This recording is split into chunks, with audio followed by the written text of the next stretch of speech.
હજી ઘણી કઈ તમારી પોણી કરી નાખશો. ચીનના પાવરે રખડો હો ને તમે, અમે કોઈ પાવરે નથી રખડતા. સાયરન વાગવાનું હોય ને એ 2 વાર વાગી ગયું. Pakistan advance RIP. ગાડી ગઈ તમારી, ગાડી વહી ગઈ. Thank you so much to all of you. आप सबका बहुत बहुत धन्यवाद. बट मेरे को सच में नहीं लगता कि पाकिस्तान कभी समझेगा. आपने कहा 14 में किया, ભૂલી જાઓ.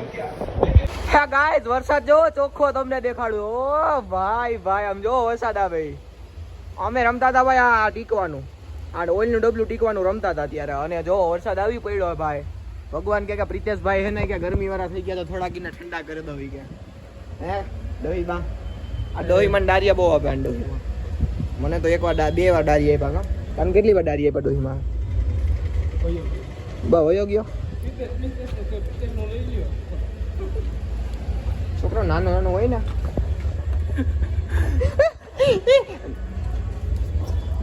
હું કરતો પાછું એવું ન કરાય હવે. હાલો ભાઈ, જો વરસાદ રહી ગયો હોય ને હવે અમે અમારું ચાલુ કરીએ પાછું basic. Hello guys, welcome back show અને બ્લોગ. રામ બધાને સ્વાગત છે તમારા બધાનું નવા તાજા ફ્રેશ બ્લોગમાં. એટલે અત્યારમાં નાહી ધોઈને હોય સેટ નથી, હજી કપડાં પહેરવાનું બાકી છે. અને અત્યારના પોરમાં વાગતું હતું ઓલું પોલીસનું સાયરન, ઓલું જી મેક ડ્રીલ થવાની એની જે સાયરન વાગવાનું હોય ને એ 2 વાર વાગી ગયું. મમ્મી તો સાંભળી ને? 2 વાર સાંભળી કે 1 વાર? હું તો 2 વાર સાંભળી. 1 વાર નાવા જતો હતો તઈ ને તી પહેલા મેં 2 વાર સાંભળ્યું. હવે કઈ વાગે ખબર નહીં. એ અહીંયા જે આસપાસના એરિયામાં પોલીસ સ્ટેશન હોય ને ત્યાંથી એવા સાયરન વાગે. એટલે આપણે ઘરમાં ઘરી જવાનું, સુરક્ષિત થઈ જવાનું, બીવાનું નહીં, એવું બધું કરવાનું. કાલે મેં વાંચતો હતો ઇન્સ્ટાગ્રામમાં. તો હવે વાગે ને મમ્મી એટલે તું હે ને સુરક્ષિત થઈ જાય, બીતી નહીં, સમજી ગઈ? અને દુકાન જ નથી જવાનું, કહી દેજે મેક ડ્રીલ છે હજી અમારી. પછી યુદ્ધ થાય તો અમારે આમ શું કહેવાય હરકું રહેવું પડે ને બધે. ફરી ગયા મિસાઇલ એકાદી આવી ગઈ અને અમારા ફરિયામાં પડી ગઈ તો અમારું તો ફરિયું બગડી ગયું. હું કાલે કહેતો હતો વિડીયોમાં, મેં કીધું ક્યાં ગુજરાત ને ક્યાં પાકિસ્તાન ને ક્યાં ભારત ને, એમાંય અમારું અહીંયા પટેલ સમાજ કઈ ઠેઠ પૂગશે અહીંયા મિસાઇલ પૂગશે તો પૂરી નહીં થઈ જાય. એમ ખાલી કહેતો હતો હું તને કાલ કે અહીંયા મિસાઇલ પૂગે તો નહીં એનું બધું પૂરું થઈ જાય પેટો. હા થોડીક પૂગે, કઈ નક્કી ન હોય. જુનાગઢ આપણે ખબર ને, જુનાગઢનો નવા પાકિસ્તાનનો હતો એટલે પાકિસ્તાન વાળા કઈ નક્કી ન હોય જુનાગઢ કબજે કરવા અહીંયા મિસાઇલ મોકલે. હો સાચા ન મમ્મી? એ વાત પોઈન્ટ નહીં હે ભાઈ. ભલે અમારું નામ મેકડ્રીલમાં નથી આવ્યું જુનાગઢનું, પણ અમારો જુનાગઢનો નવાબ હતો પાકિસ્તાનનો, એટલે ગમે ત્યાં છેડા અડાડીને અહીંયા મોકલશે એ મિસાઇલ. તો સાવચેત રહેવાનું, સાવચેત. બંદૂકડી લે બધાને આપી દો મોદીજીએ કંઈક, એટલે વાંધો ન આવે. મિસાઇલ આવવાની જો હા આતંકવાદી ક્યાં. હાલો તો હવે આપણે કપડાં બપડા પહેરી લઈએ મસ્તીના, અને પછી આપણે કરીએ આગળનો કાર્યક્રમ. ઓકે ગાઈસ, એપ્સ દેખી લો. અમારે એપ જોવા.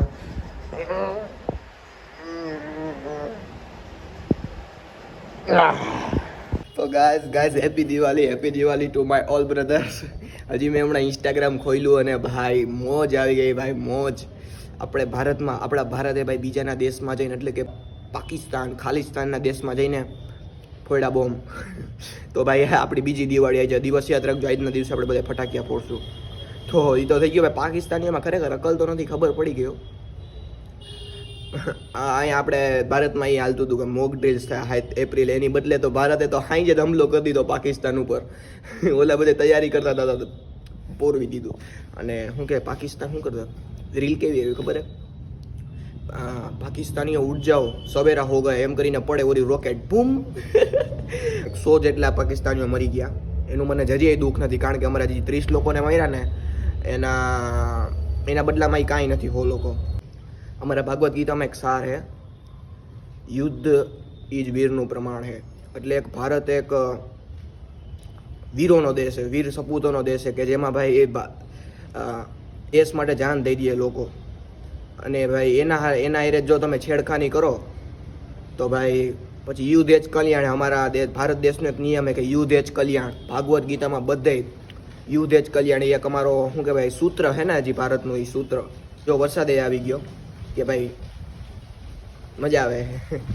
ચાદર હોય ને એટલા જ પગ ફેલાવે. પછી તમે પગની બહાર એની બહાર જવા દો ને તો બહારનું વાતાવરણ તમને ન જીવતું રહેવા દે, સમજી ગયા? એટલે તમે તમારી લિમિટમાં ન રહ્યા, એટલે એ બહારનું વાતાવરણ અમે છીએ. એટલે હવે તો ભાઈ કાંઈ ન થાય ભાઈ. તો ભાઈ રેડી થઈ જાઓ ભાઈ. હવે હજી મોજ આવવાની છે ભાઈ, નેક્સ્ટ લેવલ ભાઈ.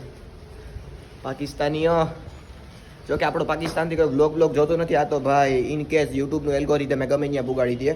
તો પછી હમણાં એક ન્યૂઝ જોઈ મેં, શું કહેવાય, યુકે અમેરિકા અને બીજું એક હતું એના ફાઇટર જેટ આપણે અહીં જયપુરમાં લેન્ડ થઈ ગયા. એટલે કે ભાઈ હવે પાકિસ્તાન એડવાન્સ RIP. આપણે સપોર્ટમાં 2 દેશ આવી ગયા અત્યારે, US અને બીજું એક નામ ભૂલી ગયો હું, યુક્રેન. હા સોરી, યુક્રેન ને US આપણા સપોર્ટમાં આવી ગયા છે. હમણાં જ જસ્ટ મેં પોસ્ટ જોઈ ઇન્સ્ટાગ્રામમાં. તો ભાઈ દિલથી ભાઈ હવે જે સુકૂન મળે છે ભાઈ. હવે અહીંયા જે આવે એ ભાઈ, જો કે ઇન્ડિયન આર્મી કહેતી હતી કે તેવડતો નથી એની કે ઇન્ડિયન બોર્ડર ક્રોસ કરીને એને હુમલો કરવા દઈએ અમે, પણ એના ભાઈક થોડાક કામ કરી ગયા તો વળી કરી શકે. બાકી એનું ઓમ તો કાંઈ કામ નથી, કારણ કે ભાઈક તો ભમરારા જ છે, એને ખબર જ તમને. તો ભાઈ પાકિસ્તાનીઓ હેપી દિવાળી. ઉઠી જાઓ, બાકી હા ઉઠી જાઓ. ઓકે, તો આંગળી કરતા પેલા હે ને હજી વિચાર લેજો, કારણ કે તમે જેના પાવરે રખડો ને એના કરતાં હારા દેશ અમારા સપોર્ટમાં છે. ચીનના પાવરે રખડો હો ને તમે, અમે કોઈ પાવરે નથી રખડતા, પણ અમારે બેકબોન સપોર્ટ જ એવો છે અમેરિકા, રૂસ. ભાઈ સાપ સીધી વાતમાં કહું તો તમારી ગાયન ફાડી નાખશે એ બધા. એ તો નહીં ફાડે, અમે ફાડી નાખશું, એની જરૂર નહીં પડે. મારા ભાઈ હજી 3 લોકો હે હું મારશો હવે તમે? વધશો તો ને, તો થોડાક દી થવા દો. મોક ડ્રીલનું બાનું કરીને તમારી ઓલું કરી નાખ્યું ને, તમારી શું કહેવાય, પોળી કરી નાખી ને, વાંધો નહીં. તો હજી ઘણું કહીને તમારી પોળી કરી નાખશું. શેર કરી દો ને પાકિસ્તાનીઓના વિડીયો, થોડીક બરશે તો મજા આવશે. અમે સીધું તીર જતું હોય તો આડું આવી, કારણ કે આ ભારત છે. સમજી ગયા તમે? જો ભાઈ તમારા ભાઈને આઠડો પાસ કરવાનો છે. ચાલો ગાઈસ, ફાઇનલી તમારા ભાઈ ટ્રાય દઈ દીધી છે. ખાલી ગાડીની મતલબ 2 વ્હીલની તમારા ભાઈ ટ્રાય દીધી હતી ને. ઓલવાઇઝ યાર તમને ખબર છે, 2 માં એક ગયે પાસ. વાં એક ગામાં પાસ, ક્યાં આપણે ઓલું શું કે ભાઈ કોમ્પ્યુટરની પરીક્ષામાં એક ગામાં પાસ ને આમાં એક ગામાં પાસ. આઠડો મારીને આમ યુ આપણે ને મજાક કરતા ગાડી હાંકવામાં આમ કરીને ચાન્સ મળે. આખા સેકન્ડ ચાન્સમાં પૈસા ભરવા પડે. 7 દી પછી પાછો ચાન્સમાં દઈ શકતું. પહેલી વારમાં ફેલ થાન તો સમજ્યા તમે? એવું હતું. મને કે ઊભી રાખતો નહીં, પગ મૂકતો નહીં અને ડાયરેક્ટ આઠડો કરીને કે પાછો મારા પાસે આવતો રહે. મેં તો આમ કરીને લઈ આવ્યો પાછો. મોજ આવી ગઈ યાર. અને પિંજણ બહુ થઈ, એ તમને ઘરે જઈને કહી. અત્યારે અમે ભાગીએ ઘરે, અને આનું હજી લાઇસન્સનું ફોર્મ ભરવું હોય ને ધૂલા નહીં ભરવું હોય. મેં કીધું રાખાવનું કામ નહીં, જોઈ લઈ તો હાલો હવે ભાગ્ય ગાઈસ. મારે કેવો જુગાડો તો ખબર છે, કારણ મેં 4 વ્હીલનું ફોર્મ ભર્યું હતું, પણ ખાલી આની 2 વ્હીલ ની દીધી, કારણ કે 4 વ્હીલ આવડે 50%. ખોટા મેં કીધું ફેલ થવું તો 2 માં કાઢશે, કરતા આની એકની દઈ આવું ને લાઇસન્સ લેતા આવું. હાલો ગાઈસ, બાય. ઓકે ભાઈ કંઈક આવી ગયું ઘરમાં, આવી ગયું ચકલો. લાઈટ વહી ગઈ સાહેબ. ઓ હે ચકલા, ગાડી ગઈ તમારી, ગાડી વહી ગઈ.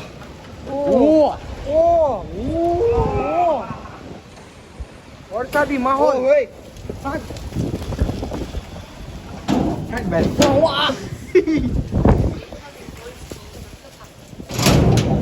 હાલો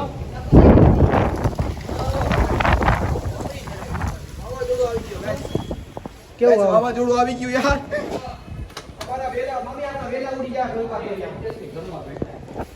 જો ભાઈ જો વરસાદ આવીને ઓયો ગયો ને ભાઈ જો હું હાલ કરી નાખ્યો અમારી ખેતીવાડીનો, હું હાલ કરી નાખ્યો. જોવો તો યાર, માન કરીને ગલકાના વેલા ઊભા છે. એ તો જેવા ને એવા હે, પણ અહીંયા બિચારા ફૂલ ઝાડ. વાહ, આજે પણ મજા આવે છે ફૂલ, કારણ કે વરસાદ આવ્યો પ્લસ ઠંડક થઈ ગઈ ને. આ જો બલ્લુ, અને તમને ખબર ન હોય એને કહી દઉં કે આને હે ને ઓલા મહાનગરપાલિકા વાળા શું કામ લઈ ગયા હતા, ઘણા કૂતરાને ભરીને લઈ ગયા હતા, કારણ કે આને બધાની નસબંધી કરી. સમજ્યા તમે? બધાની. આને તો કોથળી કાઢવાની હોય. આ કૂતરીમાં હું કોથળી જોઈ ને, હા તે બસ જો એવું હતું બિચાડીને, એટલે ટાંકાઈ લીધેલા. મેં ચેક કર્યું થોડુંક બિચાડીને, જો ને ઠા એના કાંઈક મને એમ છે શું કહેવાય ઓલું થઈ ગયું છે. કેવી હાવ લપાઈને હું ત્યાં ટાયર લાગી ગઈ, પલરી ત્યાં અહીંયા આવીને સુઈ ગઈ. વાંધો નહીં.